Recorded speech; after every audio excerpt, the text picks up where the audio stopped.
안녕하세요. 보컬 트레이너 장유진입니다. 자, 이번 강의는 아마 제 강의를 사신 여러분들이 가장 배우고 싶어 했던 그 부분에 대해서 이제 시작을 하게 될 것 같은데요. 바로 상압으로 가는 길부터 오늘 알려드리려고 합니다. 결국에 이제 항상 제가 한 20년 동안 강의를 해오면서 가장 많이 했던 얘기가 있었죠.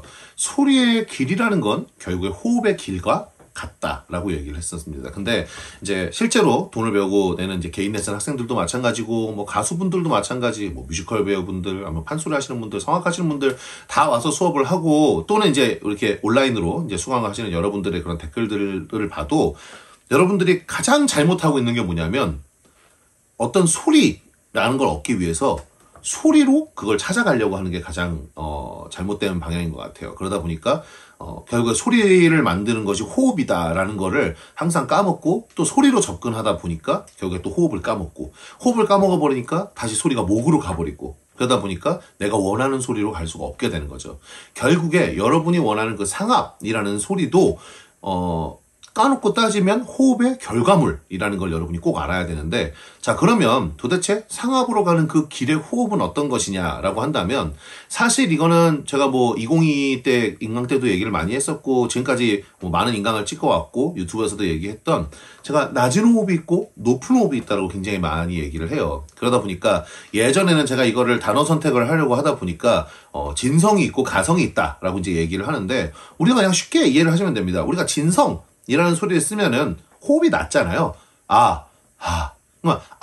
라는 소리에서 라는 소리 자체를 빼면은 호흡만 남겨보면 입으로 바로 빠지는 호흡이라는 거죠.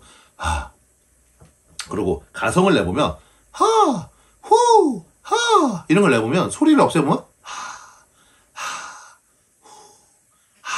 벌써 입으로 그냥 빠지던 호흡보다는 높이가 높다는 걸 알게 됩니다. 그런데 이제 이렇게 하는 방식으로 찾아가는 분들도 있지만, 사실 이제 상압으로 가는 압력을 느끼게 하는 방식이다 보니까 몸 안에서 이 호흡의 길이 이루어져야 된다고 이제 생각을 해요.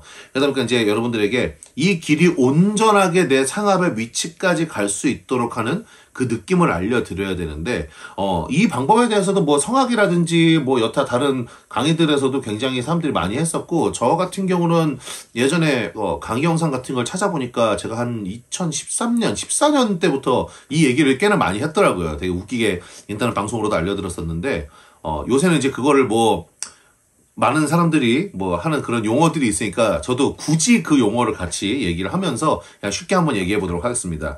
요새 이제 인터넷이나 아니면 강의들에서 많이 쓰는 단어들 중에 하나가 뭐냐면 후설, 후설이라는 단어를 굉장히 많이 쓰는데요. 여러분, 근데 이런 단어에 너무 뭐 그렇게 신경 안 쓰셔도 됩니다. 그냥 뒤쪽 혀라는 뜻이에요. 혀는 이렇게 이제 봤을 때 앞에 혀가 있고 전설이 있고 뒤에 있는 후설이 있는데, 결국에 이 후설 뒤에 있는 혀를 뭉툭하게 말아서 목구멍을 막아준다는 거죠. 우리가 소리를 하고 낸다고 했을 때는 목구멍이 있다고 쳤을 때 혀가 내려가 있죠. 그래서 목구멍이 열려 있습니다. 그러다 보니까 공기가 나와서 바로 입으로 빠질 수밖에 없게 되죠. 하지만 똑같이 소리를 내려고 하는 그 순간에 이 혀를 뭉툭하게 뒤를 이렇게 막으면 완전히 막게 되면 그게 공기가 입으로 안 타고 바로 우리의 비강을 타고, 그러니까 뒤에 있는 연구개 쪽에 있는 구멍을 타서 비강을 타고 소리가 나올 수밖에 없게 되죠. 이런 식으로. 자, 이 연습만 해주셔도 여러분이 상압으로 가는 길에 첫 번째 단계에 오게 된 겁니다. 자, 그러면 우리는 지금까지 뭘 배웠습니까? 하압을 배웠고, 그 다음에 제가 이 가슴 소리라는 걸 알려드렸죠. 배워서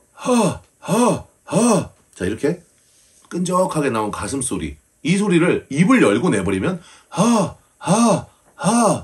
바로 빠져버리는데, 혀를 뒤를 닫고 후설로 닫고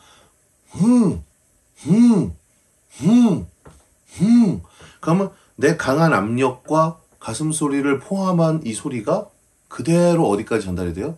연구의 뒤쪽까지 전달이 돼서 코로 빠져나올 수 있게 됩니다.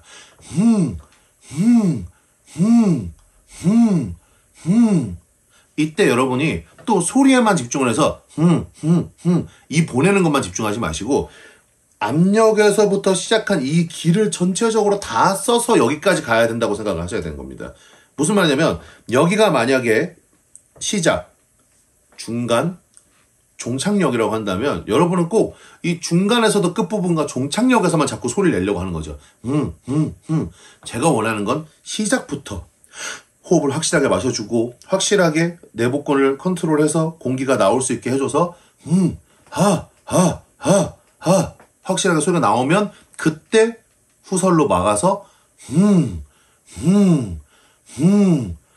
이렇게 만들어주면은 아직 상압을 만들지 않았음에도 불구하고 여러분의 이 코 안쪽 비강이 전체적으로 진동을 굉장히 많이 한다는 걸 느끼게 될 겁니다. 하고 진동이 막 느껴질 거예요. 안 해보신 분들은 간지러움을 느낄 수 있습니다.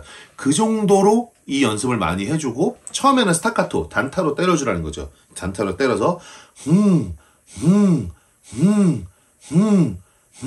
자, 이때 중요한 거. 이건 길이잖아요. 제가 분명히 길이라고 얘기하는 것처럼 나중에 소리에서도 마찬가지인데 이 길은 다시 돌아오지 않습니다. 이 길로 갔으면 여기서 끝이 나야 되는데 많은 분들이 연습하실 때 이렇게 되는 겁니다. 다시 내려와 버려요. 여기서 갔다가 거기서 고정시키고 끝나야 되는 겁니다. 그대로 마지막 내 잔향의 마지막 호흡까지도 그쪽으로 계속 보내줘야 되는데 다시 목으로 와버릴 때가 있어요. 절대 이러지 마시고 계속 호흡을 보내준다고 생각하셔야 됩니다. 그 위치 그대로 이렇게 가야만 여러분이 올바른 상압으로 가는 길이라는 걸 여러분이 꼭 이해하셨으면 좋겠습니다.